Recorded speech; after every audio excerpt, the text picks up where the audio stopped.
ഒരു തീപ്പൊരി വീഡിയോയിലേക്ക് എല്ലാവർക്കും സ്വാഗതം. ആരും പേടിക്കേണ്ട, ആൾ സേഫാണ് കേട്ടോ. അപ്പോൾ ഇന്ന് നമ്മൾ ഉണ്ടാക്കുന്നത് ഒരു രാജസ്ഥാനി സ്വീറ്റായിട്ടുള്ള ഗേവർ എന്ന് പറഞ്ഞ ഒരു അടിപൊളി സ്വീറ്റാണ്. ഒരു പ്രത്യേക ഷേപ്പും ടെക്സ്ചറൊക്കെയുള്ള വളരെ സ്വീറ്റായിട്ടുള്ള ഒരു പ്രത്യേക ടേസ്റ്റുള്ള ഒരു സ്വീറ്റാണെന്ന് പറയാം. ഇത് ഞാൻ ഫസ്റ്റ് ടൈം കഴിക്കുന്നത് ബാംഗ്ലൂർ വെച്ചിട്ടാണ് കേട്ടോ. അവിടുത്തെ രാജസ്ഥാനി സ്വീറ്റ് ഷോപ്പിൽ നിന്നാണ് ഇത് കഴിച്ചത്. അപ്പോൾ അത് കണ്ടപ്പോഴൊക്കെ നമ്മൾ വിചാരിച്ചത് ഉണ്ടാക്കാനൊക്കെ ഭയങ്കര ബുദ്ധിമുട്ടായിരിക്കുന്നതാണ്.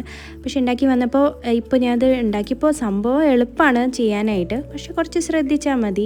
അതേപോലെ ചെറിയ ചെറിയ മണ്ടത്തരങ്ങളൊക്കെ ഒന്ന് ഒഴിവാക്കി കഴിഞ്ഞാൽ വളരെ എളുപ്പം ഉണ്ടാക്കാൻ പറ്റുന്ന സംഭവമാണ്.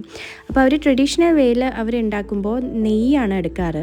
നെയ്യിൽ ഐസ് ക്യൂബ്സ് ഇട്ടിട്ട് അത് വെണ്ണയാക്കിയിട്ടാണ് അവരിത് സ്റ്റാർട്ട് ചെയ്യുന്നത് ഉണ്ടാക്കാൻ. അപ്പോൾ ഞാൻ വിചാരിച്ചു എന്തിനാ ആ മെനക്കെട്ട പണിക്ക് പോകണേന്ന് വെച്ചിട്ട് ഞാനിവിടെ ഒരു 100 ഗ്രാം ബട്ടർ ഒന്ന് ഉരുക്കിയെടുത്തിട്ട് അതിലോട്ട് 2 കപ്പ് മൈദ കുറച്ചീശയായിട്ട് ചേർത്ത് ഒന്ന് മിക്സ് ചെയ്തെടുക്കുകയാണ് കേട്ടോ ആദ്യം.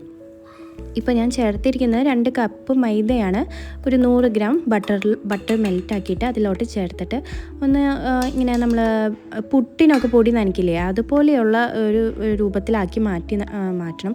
അപ്പോൾ ഞാൻ ഈ വിസ്ക് ഉപയോഗിച്ച ഒരു മണ്ടത്തരാണ് കേട്ടോ ആദ്യത്തെ. അതിൻ്റെ ആവശ്യമില്ല, നമുക്ക് കൈ വെച്ചിട്ട് മിക്സ് ചെയ്യുന്നതാണ് എളുപ്പം. അല്ലെങ്കിൽ ഇതിൻ്റെ ഉള്ളിലേക്കൊക്കെ കയറിപ്പോയിട്ട് ഇത്തിരി ബുദ്ധിമുട്ടായിരിക്കും അതൊന്ന് മിക്സ് ചെയ്തെടുക്കാനായിട്ട്.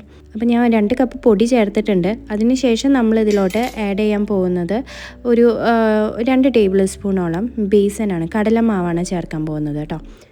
അപ്പോൾ കടലമാവും കൂടി ചേർത്ത് കൊടുത്തതിന് ശേഷം പിന്നെ എൻ്റെ ബുദ്ധി ഒന്ന് തെളിഞ്ഞു. അപ്പോൾ ഞാൻ കൈ വെച്ചിട്ട് ഇത് നല്ല രീതിക്ക് തന്നെ ഒന്ന് പൊടിച്ച് ആ ലംസൊക്കെ ഒന്ന് മാറ്റിയെടുക്കുകയാണ്. ഇനി ഇതിലേക്ക് ചേർക്കാൻ പോകുന്നത് നല്ല തണുത്ത പാല്, ഒരു കപ്പ് നല്ല തണുത്ത പാലാണ് ഇതിലേക്ക് ചേർത്ത് കൊടുക്കുന്നത്. ഫ്രിഡ്ജിൽ നിന്ന് ഫ്രീസറിൽ വെച്ചിട്ട് ഒക്കെ ഒന്ന് നന്നായിട്ട് തണുപ്പിച്ചെടുത്തിട്ട് ചേർത്ത് കൊടുത്തിട്ടുണ്ട്. ജസ്റ്റ് 1 കപ്പ് പാൽ മാത്രമാണ് നമുക്ക് ഇതിലേക്ക് വേണ്ടത്. അതായത് 250 മില്ലി പാലാണ് കേട്ടോ. ഇനി ഇതിലോട്ട് ചേർക്കുന്നത് ഒരു 2 ടീസ്പൂണോളം നാരങ്ങാ നീരാണ്. അത് നമ്മൾ ഈ ഗേവർ ഉണ്ടാക്കുമ്പോൾ നല്ല ക്രിസ്പി ആയിട്ട് കിട്ടാൻ വേണ്ടിയിട്ടാണ് നാരങ്ങാ നീര് ഇതിലോട്ട് ചേർത്ത് കൊടുത്തിരിക്കുന്നത്. ഇനി ചേർക്കുന്നത് ഇപ്പോൾ ഞാൻ 1 കപ്പ് നല്ല തണുത്ത ഐസ് കോൾഡ് വാട്ടറാണ് കേട്ടോ ചേർത്ത് കൊടുക്കുന്നത്. അത് ആ പൊടി എടുത്ത കപ്പിലോട്ട കാരണമാണ് അതിൻ്റെ കളറൊന്ന് ചേഞ്ച് ആയിരുന്നത്. അപ്പോൾ 1 കപ്പ് നല്ല തണുത്ത വെള്ളം ചേർത്ത് കൊടുക്കുന്നത്. നമുക്ക് ഇത്രയും വെള്ളം പോരാ, നമ്മൾ ഇനിയും ഇതിലോട്ട് വെള്ളം ആഡ് ചെയ്തുകൊണ്ടിരിക്കും. അപ്പോൾ അതിൻ്റെ ലംസൊക്കെ ഒന്ന് ഉടച്ച് കൊടുത്തിട്ട് വീണ്ടും നമ്മൾ ഒന്നും കൂടി 1 കപ്പ് കൂടി ചേർത്ത് കൊടുക്കുന്നുണ്ട്. നമുക്ക് വേണമെങ്കിൽ 1 കപ്പ് വെള്ളം ആദ്യം ചേർത്തിട്ട് മിക്സിയിലൊന്ന് അടിച്ചെടുക്കുന്നതും കുറച്ചുകൂടി നല്ലതാണ്, ആ കട്ടകളൊക്കെ ഒന്ന് ഉടഞ്ഞു കിട്ടാൻ. ഇപ്പം ഞാൻ മൊത്തത്തിൽ 3 കപ്പ് വെള്ളമാണ് ചേർത്ത് കൊടുത്തിരിക്കുന്നത്. എല്ലാം നല്ല തണുത്ത വെള്ളമാണ് കേട്ടോ ചേർത്തത്. ഇനി നമ്മുടെ ഈ സംഭവം ഒന്ന് അരിച്ചെടുക്കണം കേട്ടോ.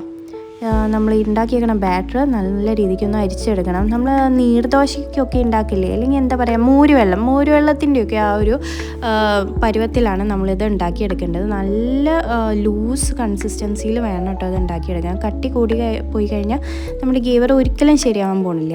അപ്പോൾ നല്ല ലൂസായിട്ട് വേണം ഉണ്ടാക്കിയെടുക്കാനായിട്ട്. ഞാൻ ഇതിലേക്ക് ഇനിയും വെള്ളം ആഡ് ചെയ്യുന്നുണ്ട്. ഞാൻ മൊത്തത്തിൽ ഇതിലോട്ട് ഒഴിച്ചു കൊടുക്കുന്നത് 5 കപ്പ് നല്ല തണുത്ത വെള്ളമാണ്. ഞാൻ അതിന് മൊത്തത്തിൽ ഞാൻ ഒരു 5 കപ്പോളം നല്ല ഐസ് കോൾഡ് വാട്ടർ ഇതിലേക്ക് ചേർത്ത് കൊടുത്തിട്ടുണ്ട്. അപ്പോൾ ഇതെനിക്ക് കുറച്ച് ക്വാണ്ടിറ്റിയിൽ ഉണ്ടാക്കേണ്ട ആവശ്യം ഉണ്ടായിരുന്നു. അതുകൊണ്ടാണ് ഞാൻ 2 കപ്പ് മൈദയിൽ ഇത് ചേർത്ത് കൊടുത്തത്. 1 കപ്പ് മൈദ എടുക്കണമെന്ന് വെച്ച് കഴിഞ്ഞാൽ ജസ്റ്റ് 3 കപ്പ് തണുത്ത വെള്ളവും 1 കപ്പ് തണുത്ത പാലും കൂടി ചേർത്ത് മിക്സ് ചെയ്താൽ മതിയാവും. ഇനി നമുക്കിതിനി ഉണ്ടാക്കാൻ തുടങ്ങാം. അപ്പോൾ ഞാൻ സൺഫ്ലവർ ഓയിലാണ് ചേർത്ത് കൊടുത്തിരിക്കുന്നത്. ഇതുപോലത്തെ ഒരു സോസ് പാനിൽ ഉണ്ടാക്കി കഴിഞ്ഞാൽ വളരെ എളുപ്പമാണ് അതേ ഷേപ്പൊക്കെ കറക്റ്റായിട്ട് കിട്ടാൻ. അല്ലെങ്കിൽ എന്തെങ്കിലും സ്റ്റീലിൻ്റെ റിങ് ഉണ്ടെങ്കിൽ അത് എണ്ണയിൽ മുക്കി വെച്ചിട്ട് അങ്ങനെയും നമുക്ക് ഫ്രൈ ചെയ്തെടുക്കാം കേട്ടോ.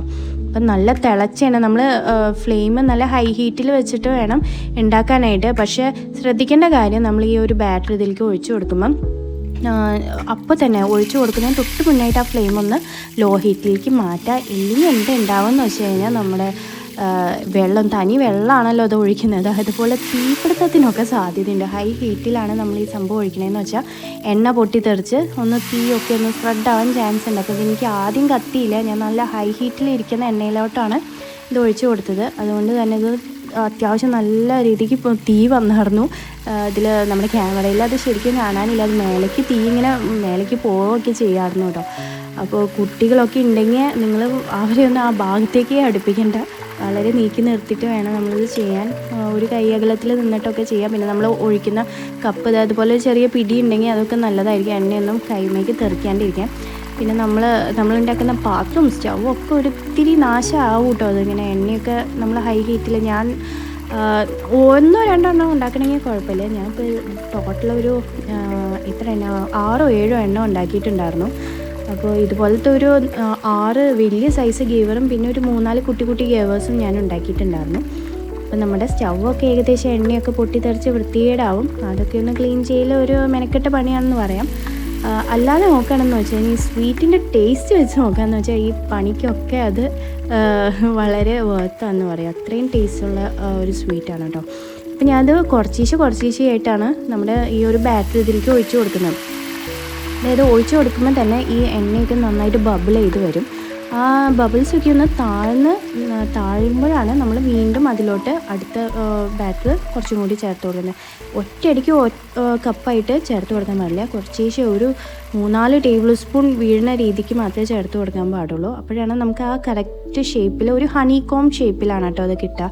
കണ്ടോ, ഇതേ രൂപത്തിലാണ് നമുക്കത് കിട്ടുക. അപ്പോൾ ഒരു 3-4 തവണയായിട്ടാണ് ഞാൻ ഈ ബാറ്റർ ഒരു ഗേവർ ഉണ്ടാക്കാൻ വേണ്ടി തിളച്ച എണ്ണയിലോട്ട് ഒഴിച്ചു കൊടുത്തത്. ഇനി നമുക്ക് അതിലത്തെ എണ്ണയൊക്കെ ഒന്ന് സ്ട്രെയിൻ ചെയ്യാൻ വേണ്ടിയിട്ട് ഒരു വയറാക്കുമേക്കോ അതുപോലെ സ്റ്റാൻഡുമേക്കോ മാറ്റി വെച്ച് കൊടുക്കുക. തീരെ എണ്ണ കുടിക്കത്തില്ല. നമ്മൾ ഇത്ര എണ്ണയിലാണ് അത് ഫ്രൈ ചെയ്യണമെങ്കിലും എണ്ണ തീരെ അതിൽ ഉണ്ടാവില്ല കേട്ടോ.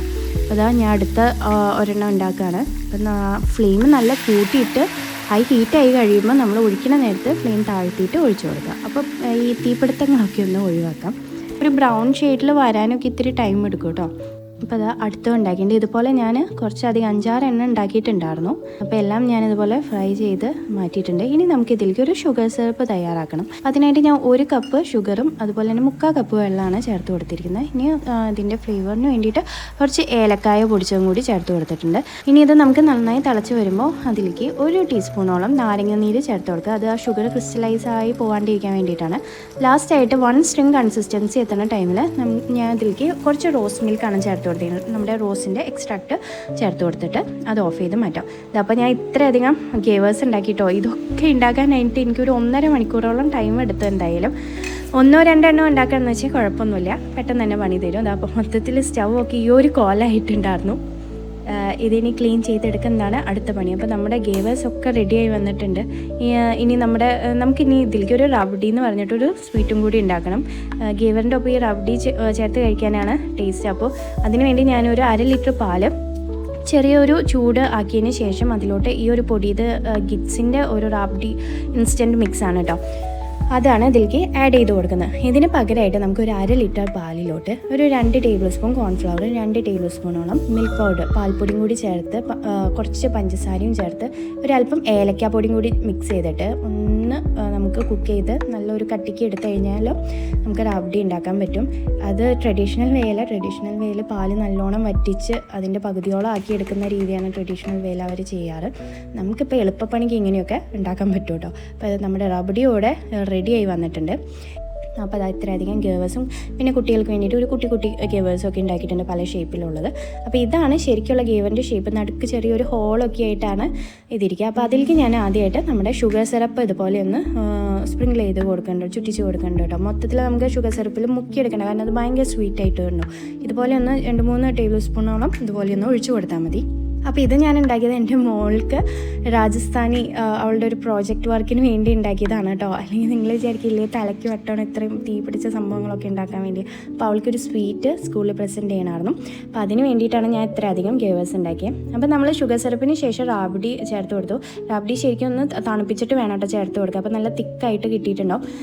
ഇനിയും നമ്മൾ ചേർത്ത് കൊടുക്കുന്നത് കുറച്ച് ഡ്രൈ ഫ്രൂട്ട്സാണ്. അപ്പോൾ ഞാൻ കുറച്ച് ബദാമും അതുപോലെ തന്നെ പിസ്തയൊക്കെ ഒന്ന് ചീകി എടുത്തതും പിന്നെ അതാ കുറച്ച് റോസ് ഫ്ലവേഴ്സ് ഞാൻ വാങ്ങിയിട്ട് അതൊന്ന് ജസ്റ്റ് ഒന്ന് ഡ്രൈ ആക്കി എടുത്തിട്ടുണ്ടായി, അതും കൂടിയാണ് ചേർത്തത്. അപ്പോൾ നിങ്ങൾ ഈ സ്വീറ്റിൻ്റെ പേര് മറക്കണ്ട, ഗേവർ രാജസ്ഥാനി സ്വീറ്റ് ഷോപ്പിലൊക്കെ മിക്കയിടത്തും കിട്ടുന്നതായിരിക്കും. അപ്പോൾ കിട്ടുവാണെങ്കിൽ എന്തായാലും മസ്റ്റ് ട്രൈ ആയിട്ടുള്ള ഒരു സ്വീറ്റാണ്. പറ്റുവാണെങ്കിൽ നിങ്ങൾ ഇതൊന്ന് ഉണ്ടാക്കി നോക്കുകയും കൂടി ചെയ്യാം കേട്ടോ. അപ്പോൾ ശരി, അടുത്ത വീഡിയോയിൽ കാണാം. ബൈ.